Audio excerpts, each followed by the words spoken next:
Hey, it's Eric Bonilla, and thanks for checking out this video. Hey, I want to talk to you today about something that just really bugs me, and it's when I get an email or I get an office visit, someone comes to my office and they're just frustrated about their lack of results.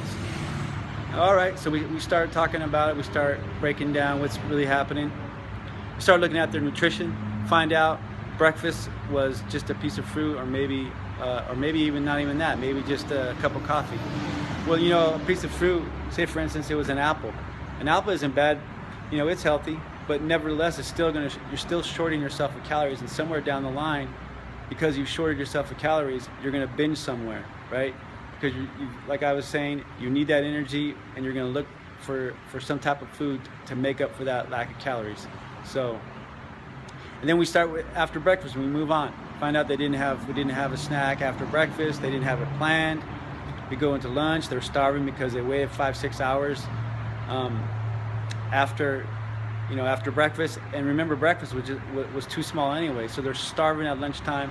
Everyone that they work with is going out to the fast food place, and they're starving anyway, so they're just going to grab the hamburger and the fries because they're starving. So there it is, it's a vicious circle. See, even though maybe they were thinking about having something nutritious for breakfast, it still wasn't enough. Even when you have something healthy, if you short yourself on calories, it's still going to turn out to be bad. You got to have complete meals, lean form of protein, your complex carb, and your healthy fat. So we're moving on after lunch. They're full from lunch because they just stuffed themselves because they were starving because they didn't have enough breakfast. So they get to dinner, right? And they're starving because they skipped everything from lunch to dinner, because remember, they had so much lunch. So we get to dinner, and they're starving, so now they just decide they're going to have what their whole family's going to be having. So there it is. It's just a vicious circle. They overate, because their gaps between meals were so large. So then we move on to the workouts, and the workouts are no different. They're saying that they're getting the workouts in, but we come to find out that it's 1 to 2 workouts per week. And there's certain times when they're missing a week, just because they get busy at work or whatever, which is cool. I understand you got responsibilities, and you got to get to work, but then just know that, and don't be frustrated, and don't be mad when you don't get the results that you should have. So those are the things. And another thing too, when people come in frustrated, and oh yeah, I'm doing everything I can, I'm eating healthy, and I'm doing all my workouts. I said, okay. So we go over, and here's another scenario with the eating.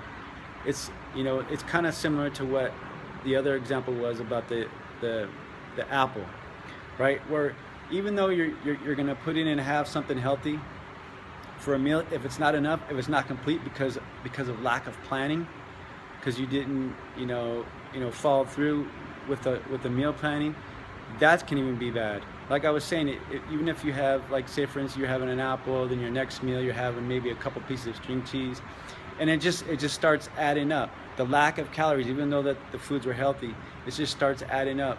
That if you're shorting yourself of calories, you're going to end up binging at some time during the day. And usually, for a lot of people, that usually happens late at night.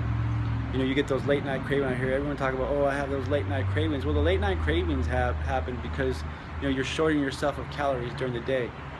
You start getting those complete meals in throughout the day, and don't miss meals throughout the day, more than likely you're not going to get those late night cravings for the ice cream and the Cheez-Its or whatever else you crave at night. And then we start talking about workouts, and so I watch them work out, and yeah, maybe they're making it to workouts, but the workouts are are 50%. They're not even close to 100%. So awesome that they're showing up, but you got to put effort in. The body's going to adapt, and if you're not putting 100% in, you're not going to burn the calories and get the results that you need. So those are the things that kind of work me up. And let me know what you think. Let me know what you think about some of the things that I mentioned, and just post your comments and hit the like button. And I really appreciate you watching, and remember, hit the comments if you have anything to share about this. Thanks again for watching, and I'll see you next time.